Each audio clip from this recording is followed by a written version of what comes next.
யார் கஞ்சத்தனத்திலிருந்து விடுபட்டு வாழ்கிறாரோ அவரே வெற்றி அடைந்தவர் என்று அல்லாஹ் சொல்கிறான்.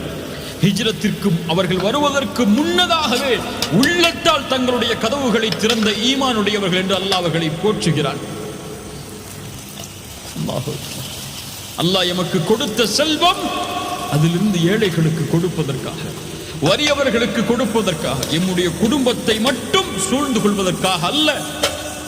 அதுவும் குறிப்பாக இந்த நேரத்தில் உலகத்திலே மனிதர்கள் சிரமப்படக்கூடிய வாழ்வாதாரத்திற்கு சிரமத்தோடும் கஷ்டத்தோடும் தவித்துக் கொண்டிருக்கக்கூடிய இந்த நேரத்தில் அல்லாஹ் கொடுத்த ரிஸ்கில் இருந்து கொடுப்பது என் மீது கடமை.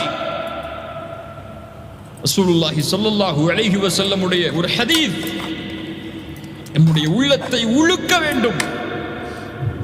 இன்னொரு தலைப்பில் அந்த ஹதீஸை நான் கூறினேன். இந்த நேரத்திலும் அந்த ஹதீஸை நான் கூறுகிறேன்.